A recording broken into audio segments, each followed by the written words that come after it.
સ્વામી વિવેકાનંદની 150મી જન્મ જયંતિ નિમિત્તે હું સૌમ્ય પંડ્યા સ્વામી વિવેકાનંદ વિશે થોડી ઘણી વાતો કરવા માંગુ છું.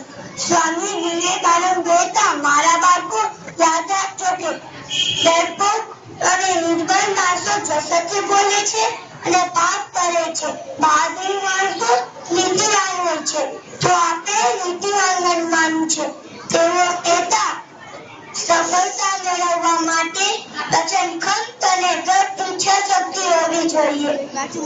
ખંતીલો માણસ કહે છે, હું તો સાગરને પી જાઉં, મારી ઈચ્છા થશે તો મોટા મોટા પર્વત પકડભૂત થઈને તૂટી જશે. તો આવી ઈચ્છા શક્તિ રાખવાની. તેઓ કહેતા, નિષ્ફળતાની કદી પરવા ન કરો.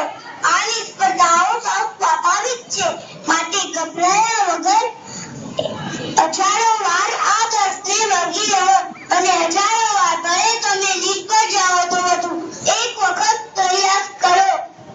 સ્વામી વિવેકાનંદના વિચારો માત્ર વિચારો નથી, એ તો અગ્નિમંત્ર છે. એ અગ્નિમંત્ર આપણા મગજમાં આવે, આપણે પણ સ્વામી વિવેકાનંદ જેવા બની શકીએ.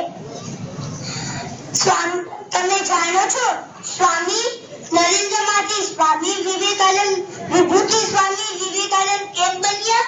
કારણ કે તેમનામાં શ્રદ્ધા, ભક્તિ, કરુણા, દેશપ્રેમ, સાહસ, હિંમત, બહાદુરી, ગુરુ ભક્તિ જેવા સદગુણો હતા.